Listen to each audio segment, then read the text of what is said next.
Test 4.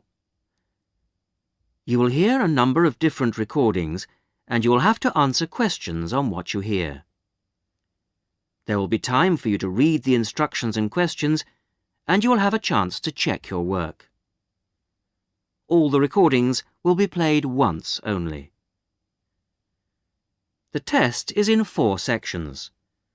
Write all your answers in the listening question booklet.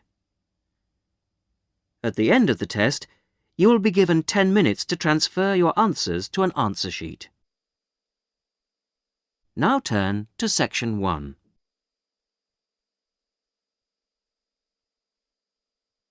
Section 1. You will hear a conversation between 2 friends who are planning to visit a friend of theirs who has just had a baby. First, you have some time to look at questions 1 to 5.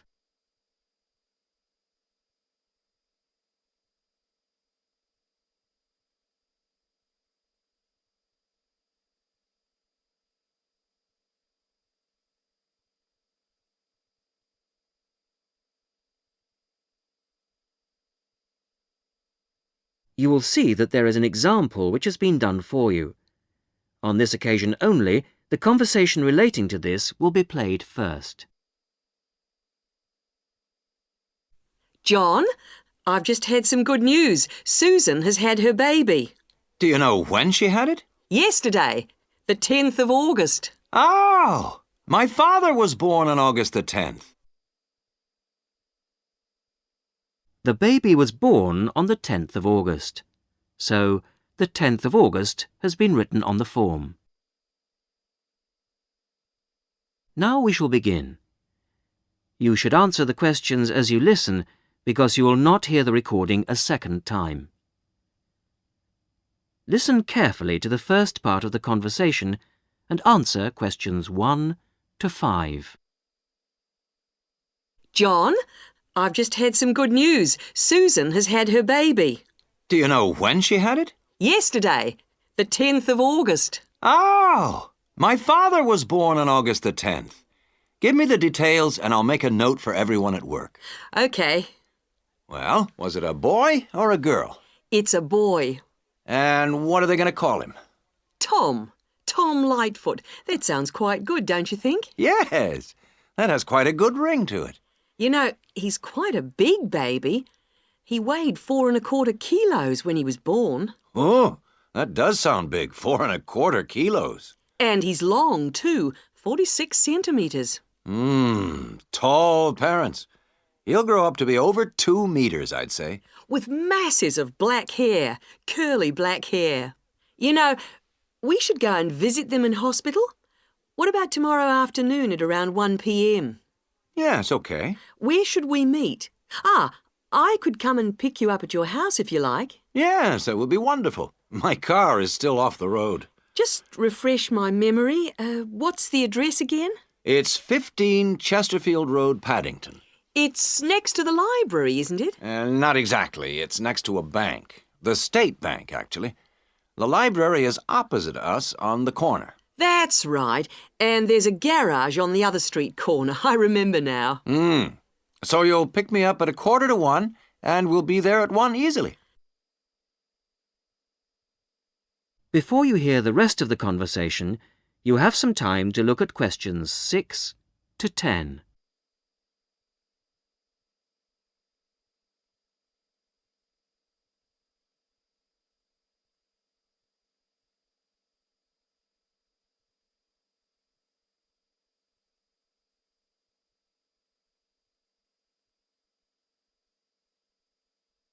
Now listen and answer questions 6 to 10.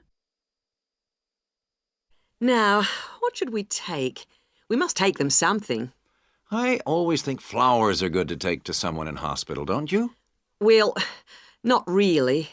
Everyone always brings flowers and they don't last. I think it's much better to take a pot plant so she can take it home with her. Yes, but then she has to remember to water it. And what about a big box of chocolates? OK. Chocolate sounds fine. We should get something for the baby too. What do you think? Yes, you're right. What do you think of something like baby shampoo or talcum powder? Or we could get a little hat or something like that. We don't know the size or the right color, do we? I think we should get something they wouldn't normally buy. What about a soft toy of some sort? Yes, a soft toy.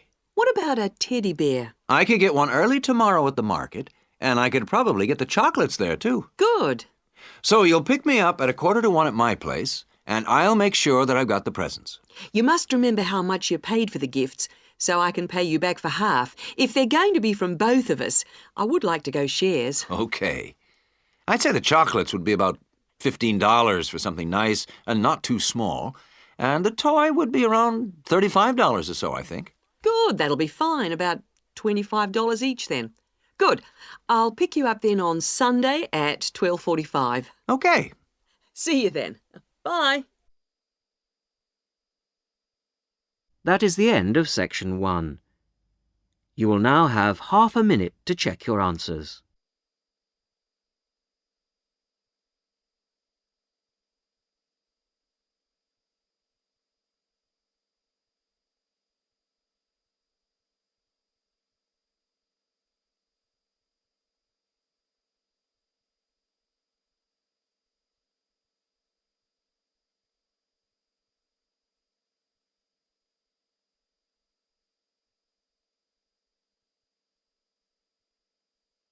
Now turn to section 2.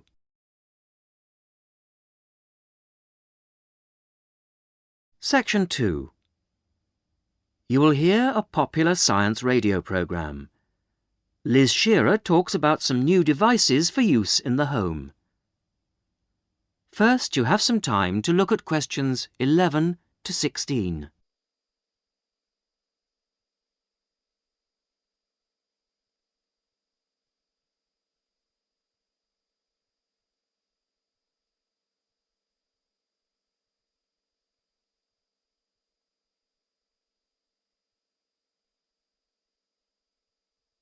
Now listen carefully to the radio programme and answer questions 11 to 16.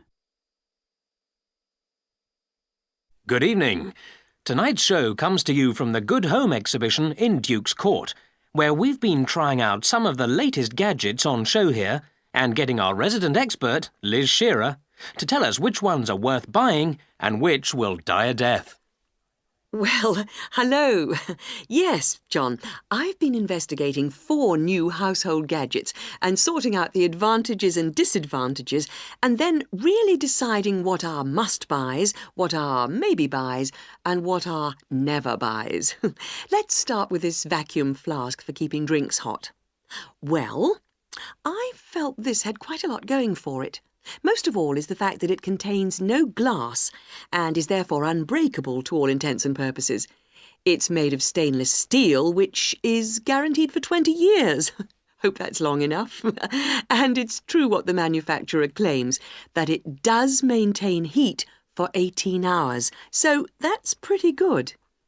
On the downside, it really works out to be quite expensive, and much more surprisingly, it unfortunately leaves a strange taste, when you've drunk from it. So, all in all, my recommendation would be it's got plenty of advantages, but it is rather expensive, so I'd say you should maybe buy it. Moving on to a natty little device, the whistle key holder. Basically, this is where you whistle and the key holder gives off a high-pitched noise and flashes light, so you can find it. One advantage of this model is that it also has a small light. You press the button, and this means you can find keyholes easily. I also felt the small size was a real advantage. On the weaker side, I did find the noise unpleasant, which I'm sure the designers could have done something about. And I found that it didn't work through metal, so it's mainly useful for finding in coat pockets, cushions, etc. But taken as a whole, I thought it was a masterpiece of design and would highly recommend it. Now you have some time to look at questions 17 to 20.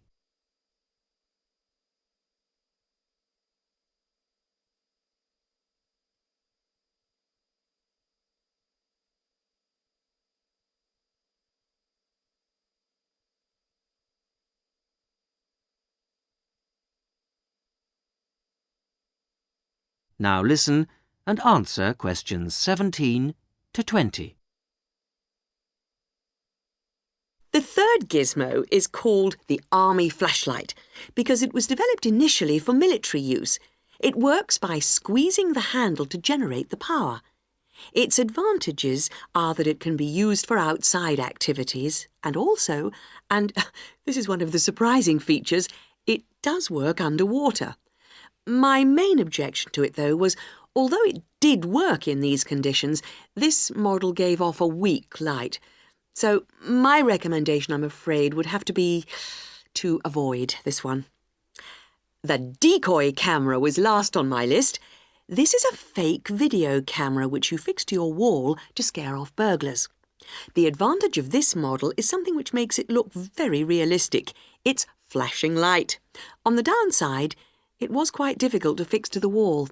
However, burglary is such a major problem these days that it is worth the effort. So, this gets my strong recommendation.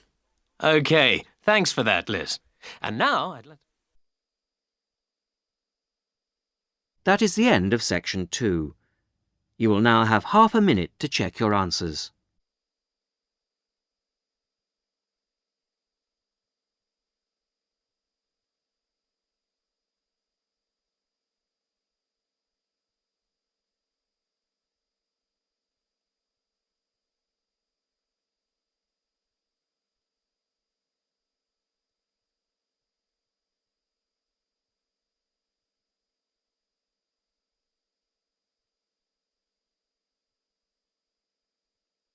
Now turn to section 3.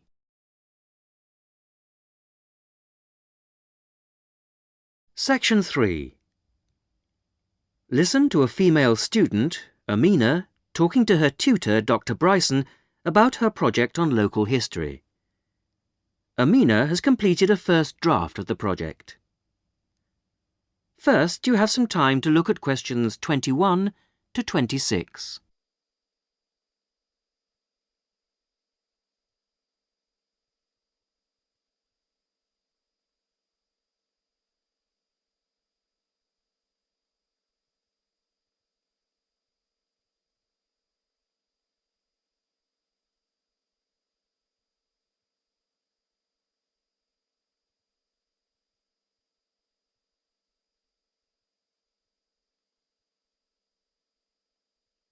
Now listen carefully to the first part of the discussion and answer questions 21 to 26. Well, Amina, thanks for letting me have your draft in such good time. Oh, that's all right. I was just very anxious to hear what you think of it. You can see that I decided to change the topic. I had been interested in looking at Bering's factory. Oh, I think the hospital was a much better choice. In fact, well, I have to say that I thought it was good. Oh. There's still lots of work to be done. Oh, yes, of course. But there's plenty of good ideas. It opens well, and the first chapter is fine, but the middle section really stood out for me. Most interesting. That's amazing, because I really didn't find it a bit easy to write. How long did you work on the whole thing? Well, I spent about 2 or 3 weeks reading and doing general research, and then I dashed the writing off very quickly. So about 4 weeks in all. Well, that's about par for the course. You've got a while yet to make the changes. Oh, right. No problem. Right. Let's have a look at my notes here. OK, starting with section headings. The broad divisions are good, but you'll have to redo the actual headings. I've made some suggestions in the margins. OK, thanks. Now, this information on local housing. I can see why you put it there, but it really isn't relevant to the approach you've taken. I think I see what you mean. Now, what did I say about the interviews? Oh, I worked very hard on those. I really thought they were valuable. Oh, they are, Amina, but they're very complex and rather unclear at the moment. You're going to have to spend a bit of time making the data a lot clearer. OK, as long as I don't have to remove them altogether. No, don't worry. What about the chronology, the list of dates? I wasn't sure whether I should rewrite those. My advice on that is to take them out. I feel it makes the whole piece appear too simplistic. OK, if it'll help. Now you have some time to look at questions 27 to 30.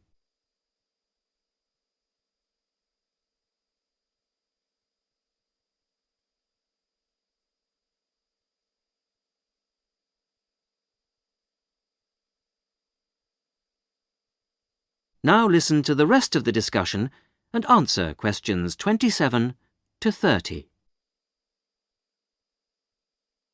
Now, there are a couple of other books I'd like you to look at. Have you got a pen? Right. Approaches to Local History by John Mervis. Right. And then I think you need to think about ways of representing interview data. Have a look at Sight and Sound by Kate Oakwell. Sight and sound. And you know I'm going away on holiday next week. Yes. So when you've made the changes, I suggest you show the work to your support tutor. Support tutor. Right. Then you do the proofreading. Proofreading. When by, do you think? I'd aim for the 29th of June. And after that, you should get it laser printed. But be careful, because the computer center closes on the 10th of July. And then I hand it in to... Oh, the faculty office, as usual. OK, that's fine. I think I'm all set now. Thanks very much for all your help. A pleasure. See you when I get back. Yep. Thanks, Dr. Bryson. Bye. Bye. That is the end of section 3. You will now have half a minute to check your answers.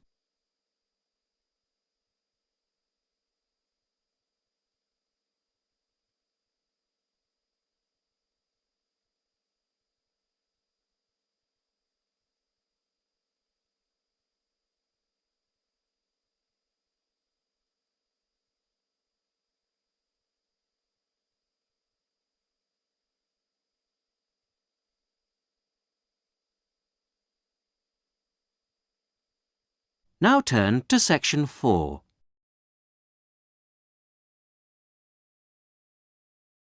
Section 4.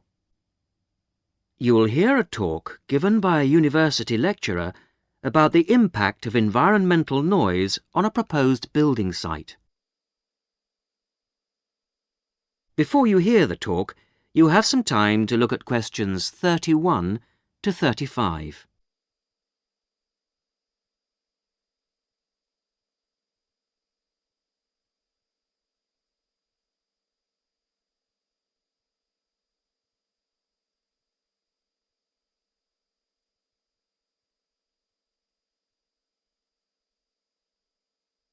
Now listen carefully to the first part of the talk and answer questions 31 to 35. Good afternoon. I'm Paula Bundle, and I am giving you the lectures on environmental noise this term. Today, we're going to look into the effects of noise on a planned housing estate in a particularly difficult part of the new Manchester Park area. This site is not as bad as some I have researched in the past. The Blacktown Airport is closed from 6 p.m. to 7 a.m, and this is a great advantage to the site. The only noise after dark is from the highway, and the traffic is somewhat reduced between 7:30 p.m. and 5:30 a.m. So the people most affected by the noise will be, I expect, housewives. By the time most of the students and workers have arrived back home in the evening during the week, the noise will have abated to a fairly large extent. The weekends are still a problem, of course, but the traffic is certainly reduced on Saturdays to a large extent, and even more so on Sundays. Of course, modifications to houses will be necessary at a site like this, and they come at a significant cost to the developer and home buyer. The modifications I'm about to outline will add about $25,000 to the price of a newly built house. That will still mean a cheaper house than in a less noisy and more desirable area. A bit of background would not go astray. I understand that you are all familiar with the proposed development site at Manchester Park.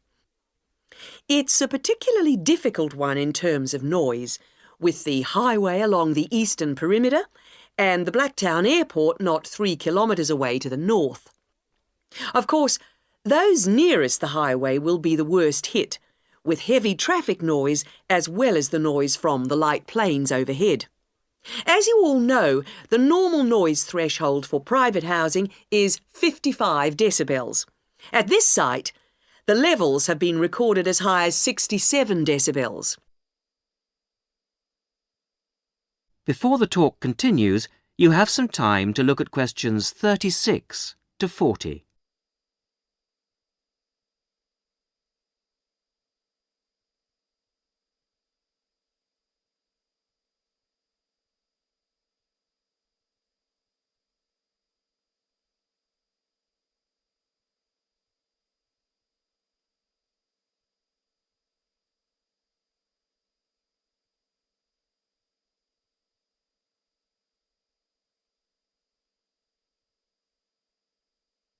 Now, as the talk continues, answer questions 36 to 40. The construction of the houses has to be somewhat modified from houses in most areas. In the houses on the highway and in the noisiest areas of this site, there will be a need for specialised double glazing, and special acoustic seals will have to be fitted to the doors. All exterior doors in this especially noisy pocket will have to be solid core wood doors with hinges. Every house built on this site, not just those adjacent to the highway or nearest to the airport, will require high-density insulation materials in the roof. Not only will all the roofs need insulating, the exterior walls will be required to be double brick. All ceilings will require double-thickness plasterboard to be used in the construction. In the noisiest areas, mechanical ventilation will have to be installed in the exterior walls. In those areas with sealed windows, it will be necessary to fit fans with absorbers to cut out the noise in those particular houses. Air conditioning units could also be fitted in the ceilings of such houses, but this is substantially more expensive than fans and may not be needed on this site. Coming back now to the double glazing I mentioned before, specialised double glazing requires a larger air gap between the inner and outer glass than normal double glazing. The gap must be at least 7 centimetres.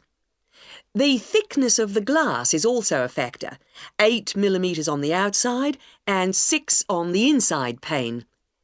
It's essential that the glass be thicker on the outside than on the inside, and that the gap between the panes of glass be a minimum of 7 centimetres.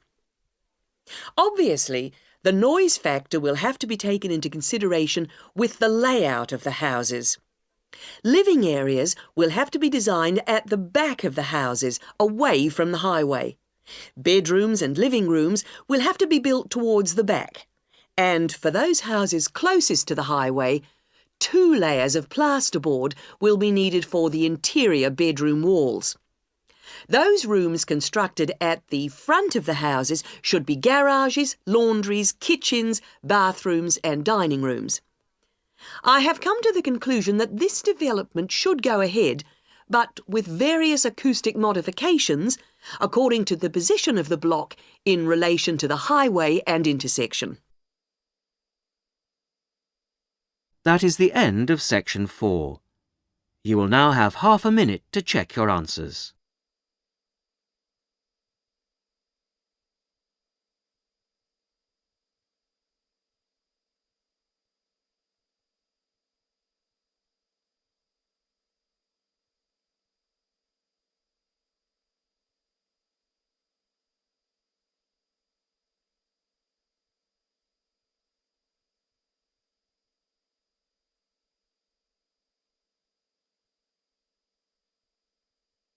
That is the end of the listening test. In the IELTS test, you would now have 10 minutes to transfer your answers to the listening answer sheet.